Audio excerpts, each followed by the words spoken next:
Hi, Tom Matrulis here.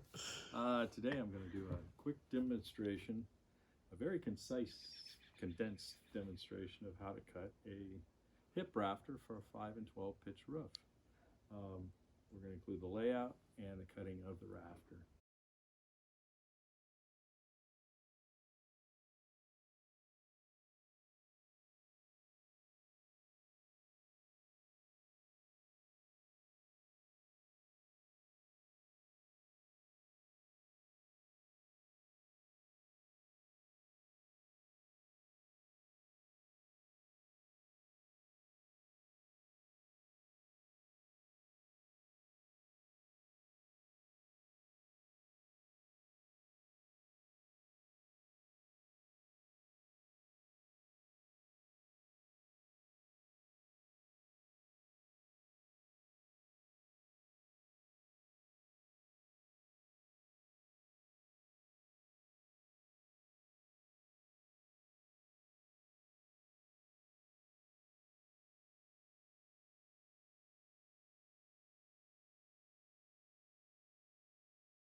And now a word about safety.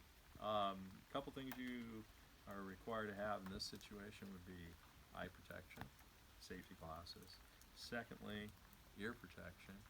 Um, it would also be a great idea if you wore steel-toed boots when you're working with heavy timbers. There's always a chance of falling on you. And last but not least, in this situation, we have a lot of moisture today, so we're using a GFI outlet just in case.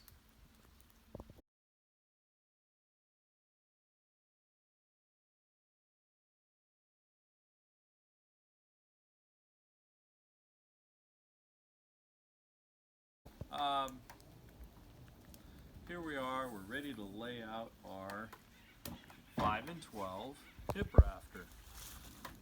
The lace I have discussed in an example online, and where to calculate those lengths, or how to get those lengths, are also online. Basically, it's online, or it's in the text. So I have laid this thing out, and we've done this enough times now that the board is already marked up.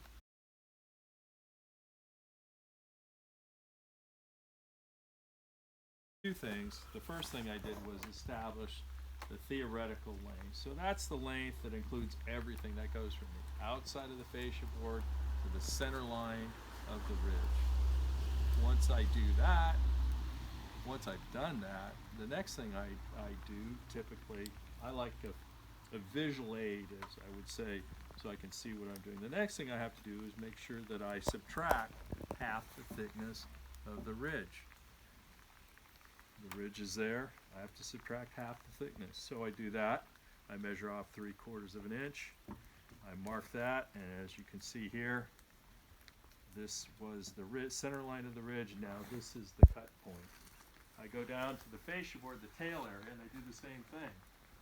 I have the outside of the tail, or I have the outside of the fascia board. I subtract at 45 degrees the thickness, the 1.5 inches of the fascia board. So now I have the cut line for my tail. So I've got the cut line for my tail. I've got the cut line for the top at the ridge. I also went ahead and dropped my line down at the outside of the wall. The next thing I have to do is I have to establish my seat cut, my actual horizontal cut. So when I do that, to find that information, I look to the common rafters that have already been cut or established, and they tell me that there's 3.5 inches of material left. I do the same on a hip rafter. It's 3.5 inches. Now the problem with the hip rafter, the difference with the hip rafter is it's not in the same plane. So for it to be in the same plane, we would bevel the corners. I tried to include some information down on the text as well. But to do that, I would bevel the whole thing.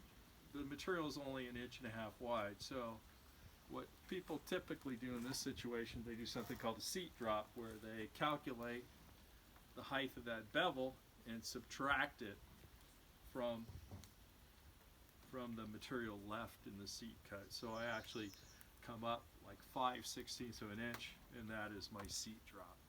So now I've got my complete layout, and I'm ready to begin cutting.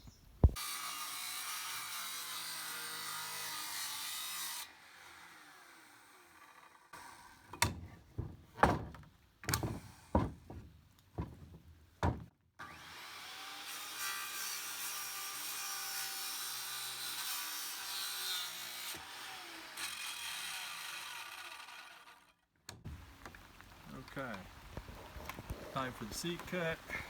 So we've already dropped the seat, and that's the line I'm going to cut, the second line, the green line.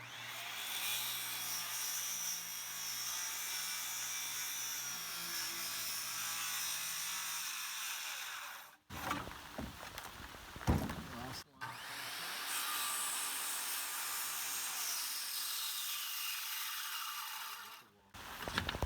So you can overcut your seat, or people prefer to do is just take a handsaw and finish it off. It depends on how finished building you're doing.